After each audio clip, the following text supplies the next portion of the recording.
the serene morning of December 7th, 1941, a deceptive calm hung over Pearl Harbor. The mighty U.S. Pacific Fleet, the very symbol of American naval power and global reach, lay anchored peacefully under the soft golden light of dawn. The gentle lapping of waves against the hulls, the distant cries of seagulls, and the unhurried pace of sailors preparing for a quiet Sunday suggested a world untouched by conflict, a nation secure in its vastness. No one, absolutely no one, could have imagined that in mere moments this tranquility would be brutally shattered by a terrifying roar from above, a sound that would forever be associated with betrayal. Suddenly, over 300 Japanese Imperial Navy fighter planes tore through the sky, descending with a predatory precision that defied belief, their rising sun insignias a chilling omen. Bombs rained down, torpedoes sliced through the water, and bullets ripped through flesh and steel, transforming the peaceful harbor into a raging inferno, a scene of unimaginable chaos. Thousands perished in that horrific onslaught, their lives extinguished in an instant, and the pride of the U.S. Navy was reduced to burning wreckage, sinking silently into the ocean floor. This was not merely a military strike. It was a profound, visceral shock, an indelible wound that pierced the heart of a slumbering superpower. When this giant finally stirred, its wrath was an unstoppable force, a tidal wave of retribution that irrevocably altered the course of history and reshaped the global landscape. 4 years later, the world bore witness to the birth of a weapon unlike any other in human history, a device capable of unimaginable destruction in a single, blinding flash. In the scorching summer of 1945, the United States unleashed its ultimate power, a stark demonstration of its resolve. 2 atomic bombs, codenamed Little Boy and Fat Man, were detonated over Hiroshima and Nagasaki. In an instant, 2 vibrant cities were obliterated, reduced to ash and shadow, their populations decimated. Hundreds of thousands of lives were extinguished, and the haunting, apocalyptic scenes of devastation were seared into the collective consciousness of humanity. This was a decisive, brutal blow that brought a bloody, global war to an end, while simultaneously sending a clear, chilling, and undeniable message to the entire globe. Never again challenge the United States. After these cataclysmic events, a profound sense of security, almost an aura of invincibility, settled over the nation. Many believed that no power would ever again dare to violate American sovereignty, that its borders were impregnable, guarded by an unparalleled might. The vast oceans on either side seemed to offer an impenetrable shield. Yet, in the rugged, unforgiving shadows of the mountains of Afghanistan, a different kind of vengeful intent began to smolder, unseen and underestimated by the world's superpowers. For extremist Islamic elements, particularly those consumed by radical ideologies like Osama bin Laden, the sustained presence of U.S. forces in the Middle East was not merely political interference. It was a profound, unforgivable affront to their faith, their culture, and their very way of life. They viewed the West, and America in particular, as a corrupting influence, a desecration of sacred lands. Bin Laden, a Saudi Arabian from a wealthy family, a veteran of the anti-Soviet jihad in Afghanistan, shifted his venomous focus to the United States. He viewed America as the far enemy, the insidious root cause of all perceived injustices and grievances in the Islamic world. He was convinced that only extreme, spectacular violence, a blow so devastating it would shake America to its core, could force the U.S. to withdraw from the Middle East and dismantle its global influence. Under bin Laden's fanatical leadership, a terrorist network named Al-Qaeda, meaning the base in Arabic, was meticulously formed. These were not conventional guerrillas fighting a localized conflict. but clandestine terrorists operating in chilling secrecy, with a vast, insidious network spanning over 40 countries worldwide. Their objective was chillingly simple: to sow fear, to create utter chaos, and to systematically undermine the very foundations of Western powers. Prior to 2001, Al-Qaeda had already executed numerous audacious terrorist attacks targeting U.S. interests globally, including the 1993 World Trade Center bombing, the devastating 1998 bombings of U.S. embassies in Kenya and Tanzania, and the deadly 2000 attack on the USS Cole in Yemen. These attacks, though horrific, demonstrated Al-Qaeda's growing audacity and organizational capabilities, yet they seemingly failed to fully awaken Washington's vigilance to the true scale of the threat. The warnings were there, but the unimaginable was still unimaginable. And then, the opportune, horrifying moment arrived. They meticulously planned an unprecedented attack, transforming Boeing aircraft, once symbols of American ingenuity, freedom, and commercial aviation, into weapons of mass destruction, designed to demolish iconic structures and plunge the United States into its darkest day in history. Yes, we are referring to the events of September 11th, 2001. On that fateful morning of September 11th, 2001, it began like any other ordinary day across America. The East Coast was just waking up, bathed in the soft light of a crisp, clear autumn day. In New York City, the vibrant heart of global finance and culture, people started their workdays.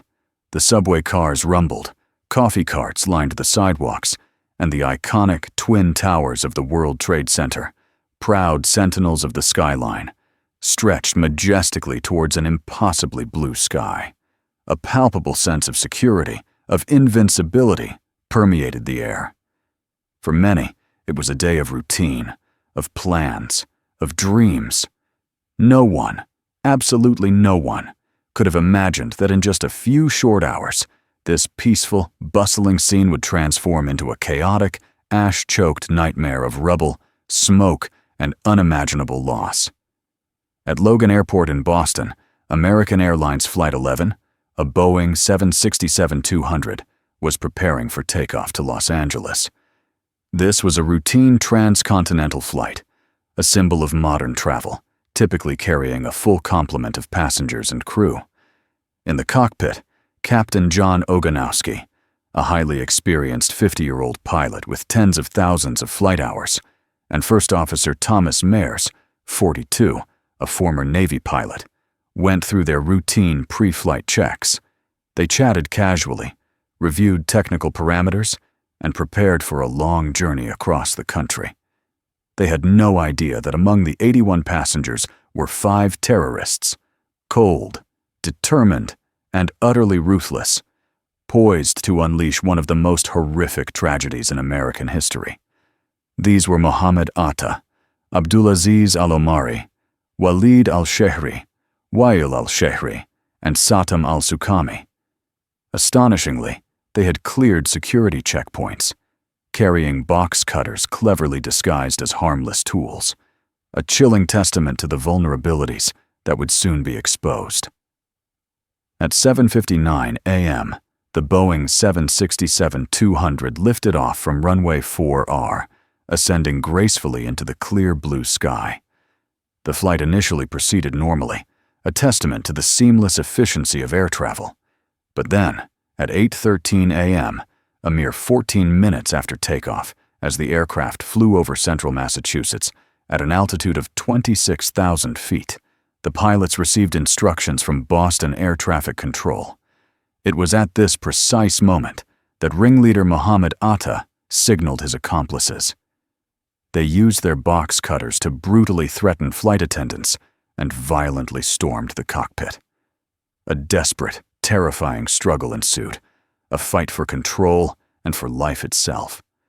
The chilling screams of the flight crew echoed through the air, traffic control's phone lines, a sound that would forever haunt the controllers listening in. But then, an ominous, deafening silence fell. two incredibly courageous flight attendants, Amy Sweeney and Betty Ong, desperately tried to contact American Airlines using the aircraft's satellite phones, their voices filled with raw panic, but also a remarkable resolve to relay the unfolding horror. Betty Ong's voice, trembling but clear, relayed the chilling details. "I think we're being hijacked, potentially. First-class passengers. 2 other flight attendants have been stabbed. We can't get into the cockpit. The door is closed." She described the horrific scene. 1 passenger, Daniel Lewin, tragically stabbed to death. 2 flight attendants severely wounded. The outside world heard the terror in her voice, helpless to intervene. Flight 11 lost control. Its Mode C transponder was deliberately turned off, and it began to deviate sharply from its planned course, heading directly towards the beating heart of Manhattan. At 8:24:38 a.m., in a chilling twist of fate, ringleader Atta attempted to make an announcement to the passenger cabin, but he mistakenly pressed the wrong button, and his menacing message was inadvertently broadcast to Boston Air Traffic Control. His voice, cold and devoid of human emotion, crackled through the airwaves. "Nobody move. We are going back to the airport. Just stay quiet, and everything will be okay." This chilling, accidental broadcast confirmed the worst fears of air traffic controllers. Flight 11 had been hijacked, and its trajectory was deeply concerning.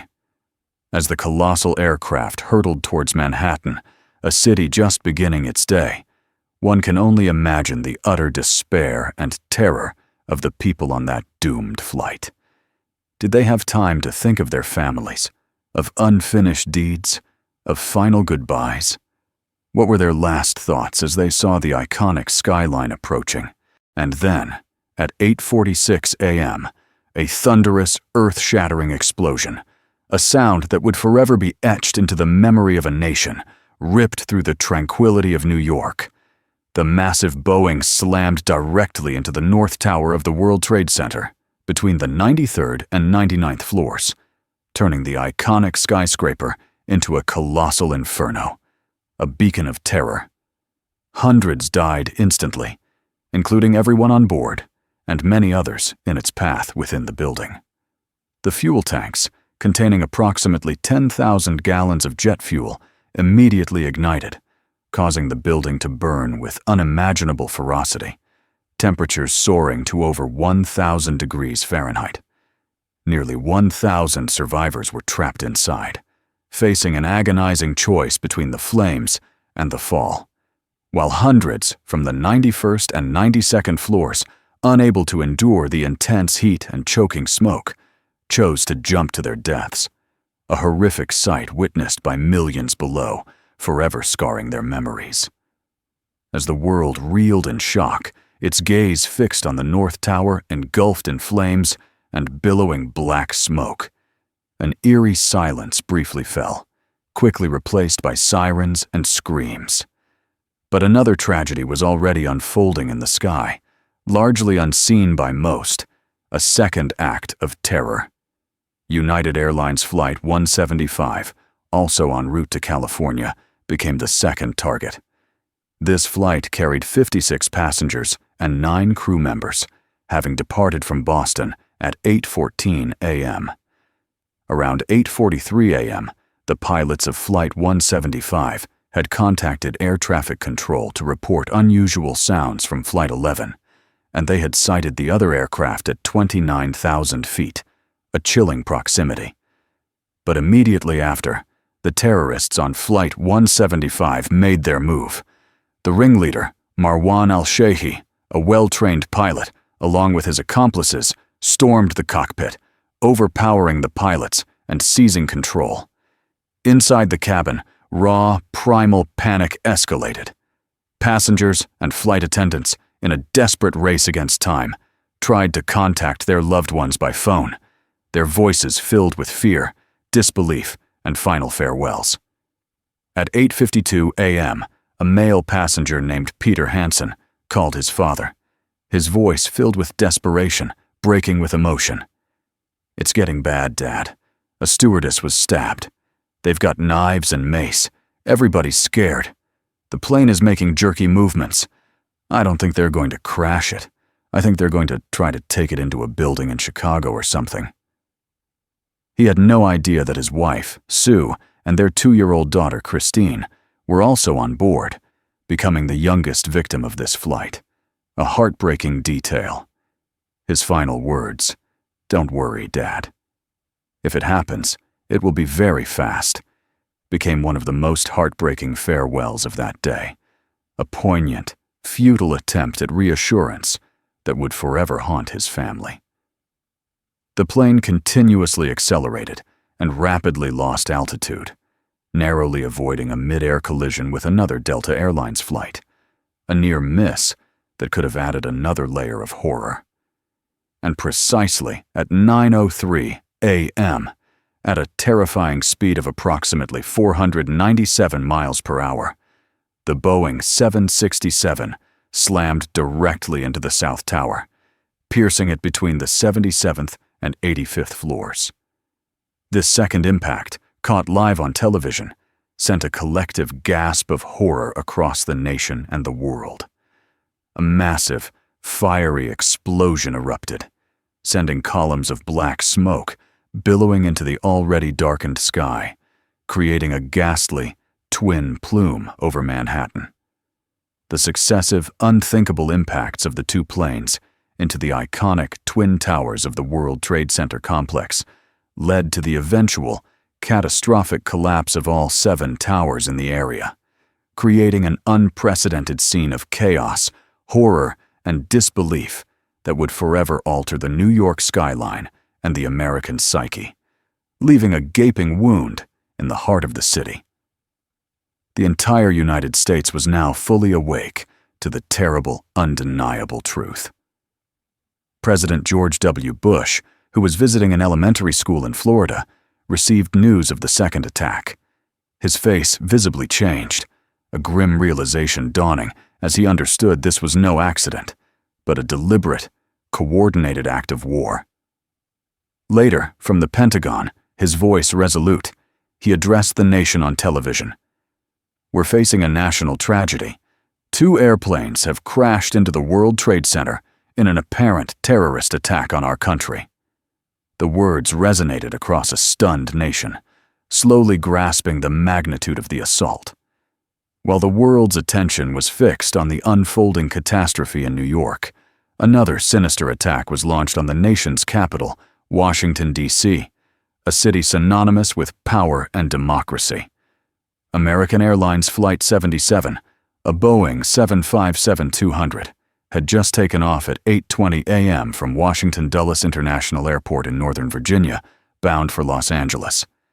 This flight carried 68 passengers and 6 crew members. Around 8:51 a.m., 5 Saudi Arabian terrorists, led by Hani Hanjour, stormed the cockpit.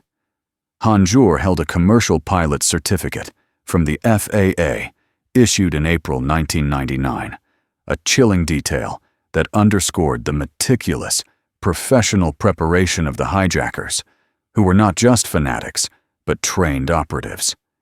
It took them only 3 minutes to seize full control of the aircraft. The hijackers then deliberately deviated the plane from its assigned flight path near the Ohio vicinity, turned off its transponder to evade detection, and activated the autopilot. Soon after, they turned the plane sharply eastward towards Washington. The target had changed, and this time it was the Pentagon, the headquarters of the U.S. Department of Defense, a potent, unmistakable symbol of American military power and global influence.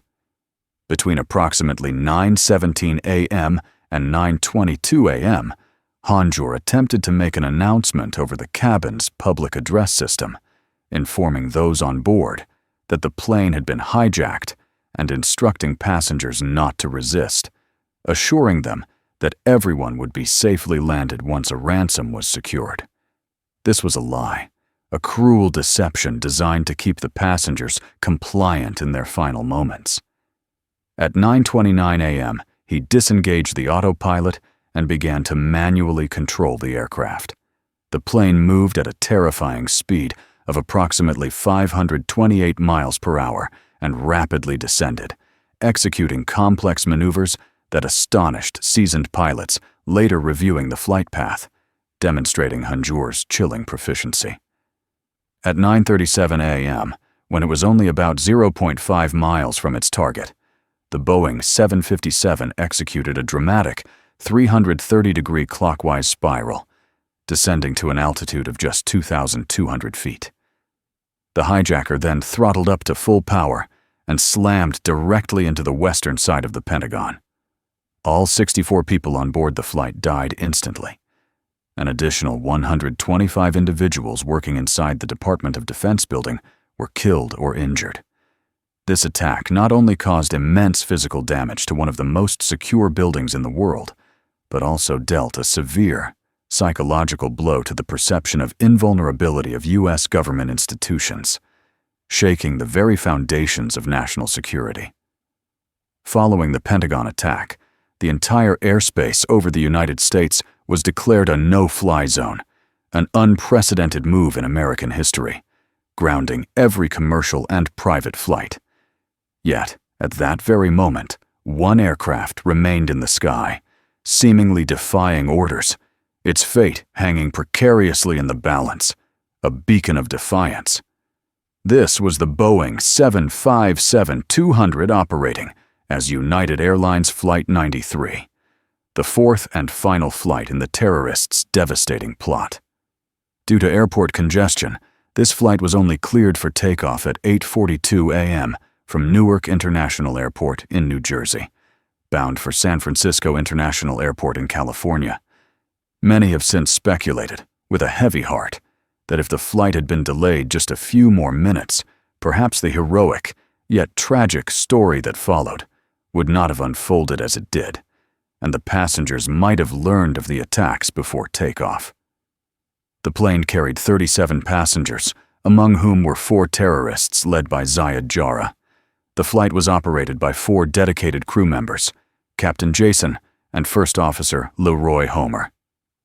At 9:03 a.m., the very moment Flight 175 crashed into the South Tower, Flight 93 had climbed to its cruising altitude of 35,000 feet. The flight crew received a chilling warning from air traffic control. Beware of any cockpit intrusion.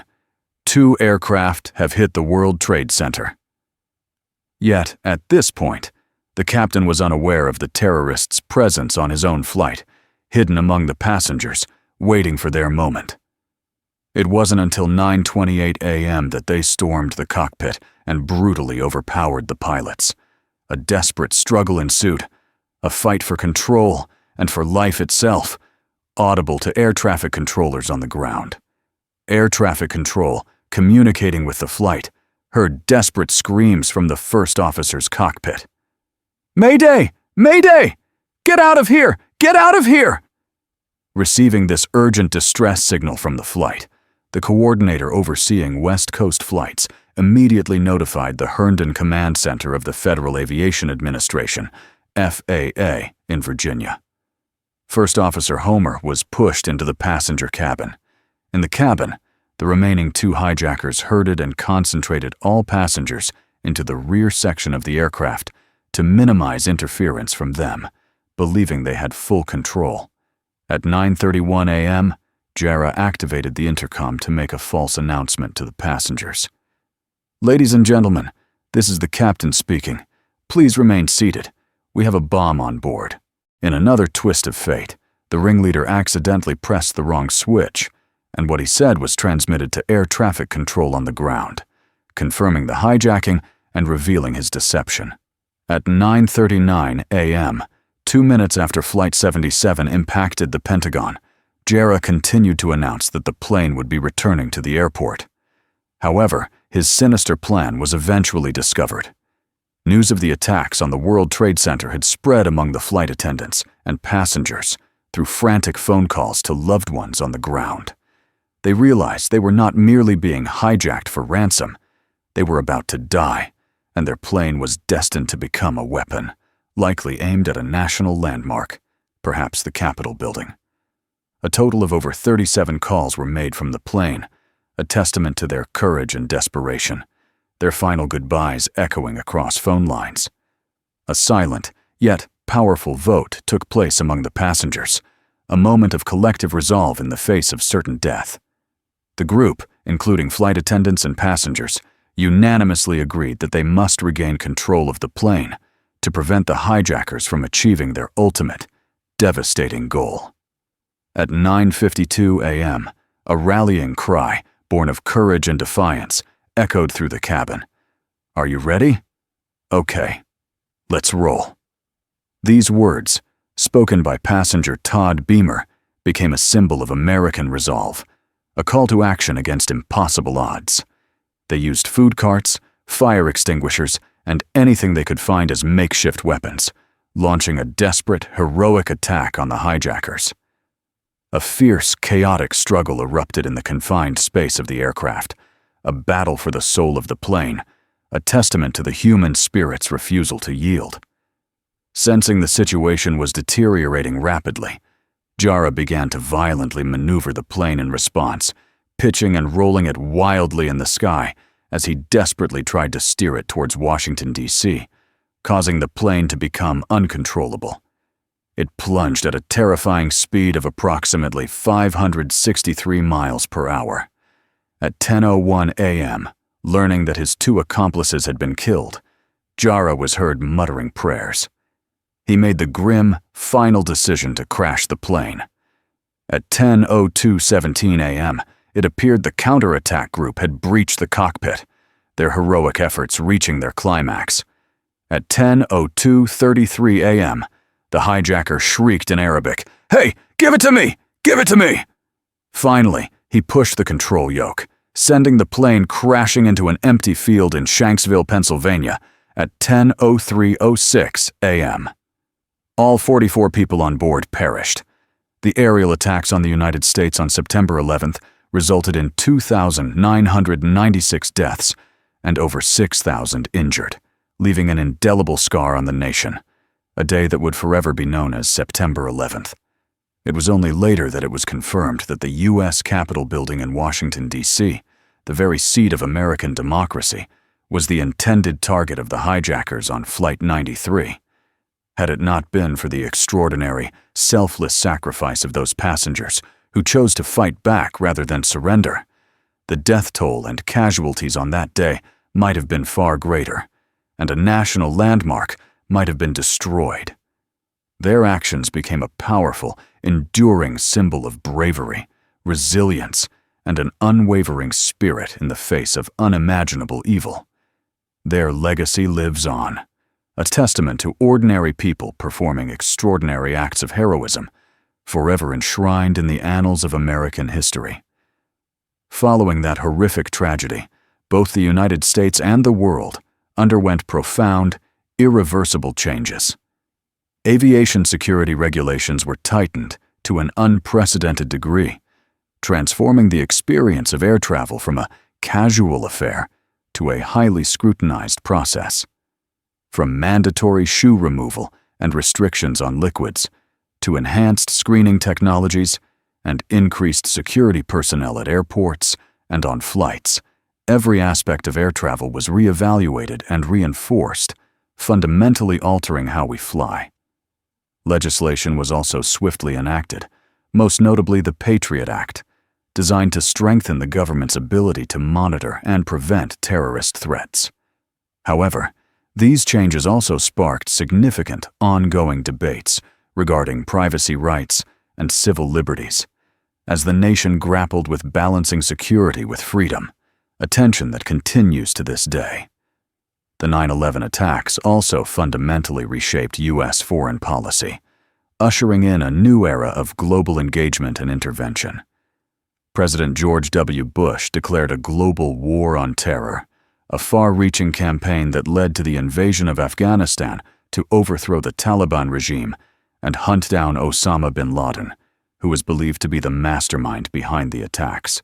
Subsequently, in 2003, the United States launched the Iraq War, citing reasons related to weapons of mass destruction and alleged links to terrorism, a deeply controversial decision that left long-lasting, complex consequences for the Middle East region and for the United States itself, sparking years of debate, introspection, and a re-evaluation of its role in the world. More than 2 decades have passed since September 11th, yet the questions and controversies persist, sowing seeds of doubt and leaving many unanswered questions in the public consciousness. Was this a legitimate pretext for the U.S. to launch the Iraq War 2 years later? Was the attack deliberately allowed to happen, or was it a false flag operation orchestrated by the U.S. government? These questions remain open for many, fueling countless documentaries and discussions. Why was the North American Aerospace Defense Command, NORAD, so slow to respond, despite distress calls and confirmed reports of hijacked planes?